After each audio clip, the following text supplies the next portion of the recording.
Kanalımızda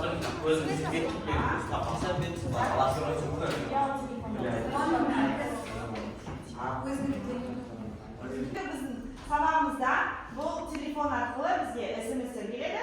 Sol taqsimlarni o'rnaymiz. Және de sizlar ұялы telefonların o'rnina berетін festival.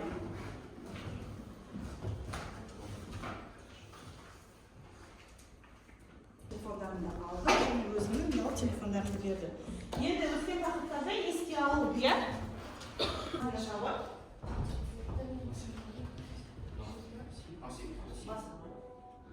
Жақсы. Дұрыс иә жауабы? Ал, келесі. Массив түрлері. Бәрін шалғы. Неше? Бірінші. Жақсы, отыра ғой. Ары қарай. Енді элемент саны неше? Жақсы шыға ғой. Жақсы. Ары қарай кеттік. Мұқалек. Көреміз. Не дейді бізге? Демек бізде қате. Тағы да ойланып көрейікші. Аяқты дейтін анау. Дұрыс, иә? Ары қарай. Мақтаған қарайықшы. Бір өлшемді массив. Енді массивта неше элемент берілген? Үшеу. Енді қарайықшы массивтің элементтері қате бар ма? Қате болып тұрған? Екінші элементті 0, 1, 2. Екінші элементіміз қате жазылған. Екінші элементтің орнына не қою керекпіз? Ақпан. Демек біз маусым дегенде өшіріп, ол элементтің орнына ақпан қойыппыз. Енді бүгінгі біздің тақырыбымыз массивта деректерді енгізу және шығару. Дәптерімізді ашамыз. Бүгінгі күнді жазамыз.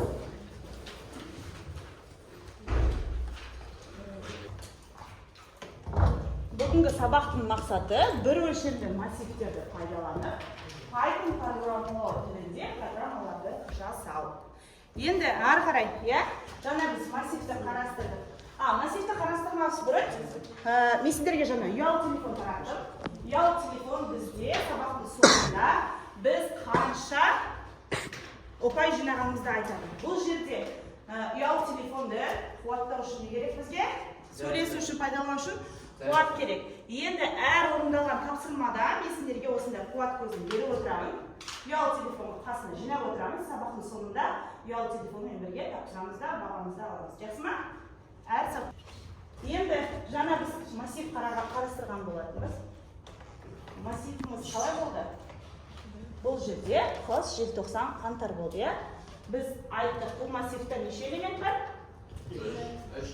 3 элемент бар. Желтоқсан, қаңтар, маусым. Бірақ бізде нешінші элемент бұл? Екінші элемент. Екінші элементті өшіріп, орнына біз ақпан дегенді қойымыз керек. Ашамыз. Жазайық, қыс, желтоқсан, қаңтар, маусым деп барлығымыз. Бірақ бұның енді біз оның орнына ақпан деген айтып қосуымыз керек қой. Ол үшін не істейміз? Тағы да қыс деп жазамыз. Бұл біздің массивтің атауы. Мынаның астына жаза беруге болады. Қыс, апын деген сөзіміз бізде қосу. Біз элемент қосамыз. Элементті қосқан кезде біз жазамыз, нешінші ақпан деп жазамыз. Демек бізде ремовпен өлшеуге болады. Ол жерде біз атауын береміз элементтің. Ал және позиция бойынша өлшеуге болады. Ол тоқ дегенмен,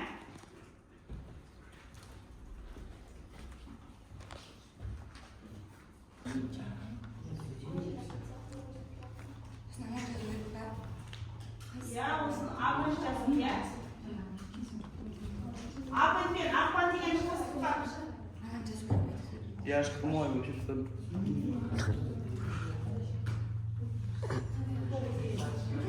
Осы хат ашылы келіп жатыр. Хаттарымызды оқимыз. Осы хат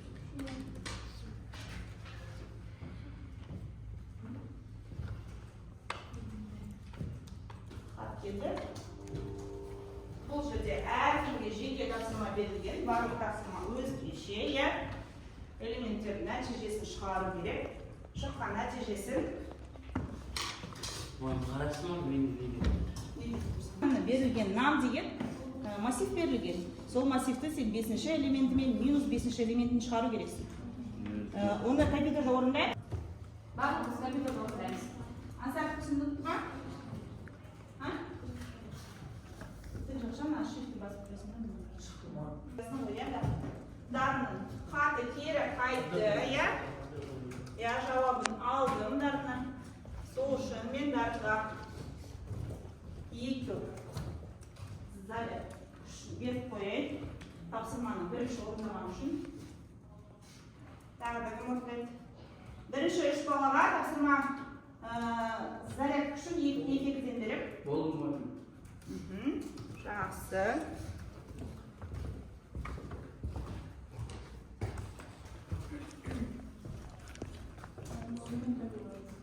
Молодец, жақсы.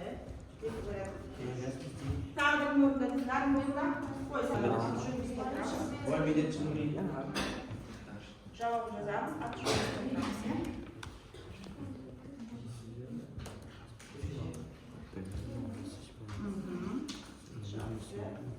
Кімде шықты тұрады? Жолы біз массивтерді апын арқылы қостық. Енді бізде тағы да өткен жылы біз циклдар. Цикл дегенімізде қайталау, иә? Енді циклды қандай түрлерде өтпедік? For және while. Енді біз for цикл арқылы. For дегеніміз не? Қалай аударылады қазақша? For? Иә, for деген үшін, иә? Бір берілген диапазон үшін бізге бұл не? Бұл дегеніміз бірінші диапазонның ең алғашқысын көрсетем. 10 деп, иә? 10-нан бастау керек дейміз. Үтір қояр және 20-ға аяқталу керек дейміз, иә? Болды, 7-ші класста осы бойынша есепте шығарып едік қой, естерінде алмады ма? 10, үтір, 20. Бірінші санымыз диапазонның басы 10 болса, диапазонның аяғы, иә, біз кез келген. 20-ға дейінгі сандарды шығарама қалай айтылады? Бұл тапсырма көршімен тату бол деген тапсырма, жұмыс тапсырмалар. Тақтада ілініп тұрған қағаздардан бір-бір жұп алып шығамыз. Сол тапсырмаларды осы компьютерді орындаймыздар және жауаптарын осы парақшаға жазамыз. Тапсырмаларды ала қойдық. Бұл тапсырма көршімен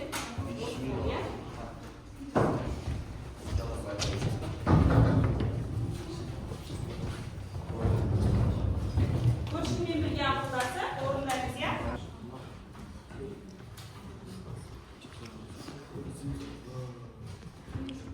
Бірінші тапсырманы сол кестенің иә, дұрыс.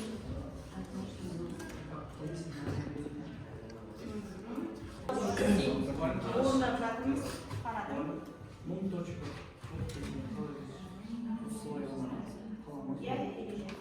Тапсырманы кім қай жерге үлгерді, соған дейін, иә, уақытымыз тығыз, уақыт бағыттарына бірдей берілген болады, иә?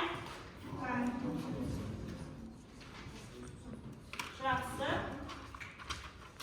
Ұялы телефондар жинағалғандықтан, бұны біз тақтада орындаймыз, иә? Ал сәттілік. Массив дегеніміз не? Мадина. Басамыз. Дұрыс. Ал, келесі сұрақ. Реттік нөлі. Реттік нөлі дегеніміз не дедік? Массив. Аха, уақытымыз өтті кетті. Жақсы, ары қарай. Массив түрлері.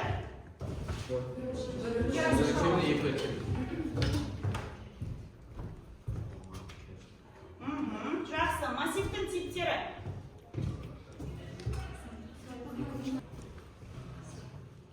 Жақсы. Бұл не бізде? Я, ерсішқа қойып, тез.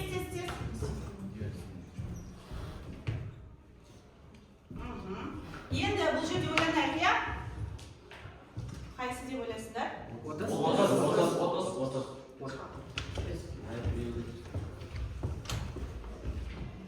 Жақсы.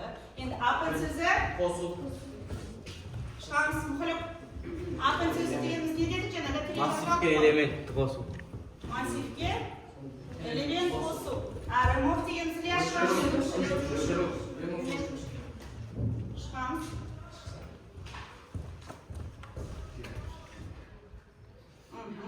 Бүгінгі сабақтың тақырыбы қандай болды?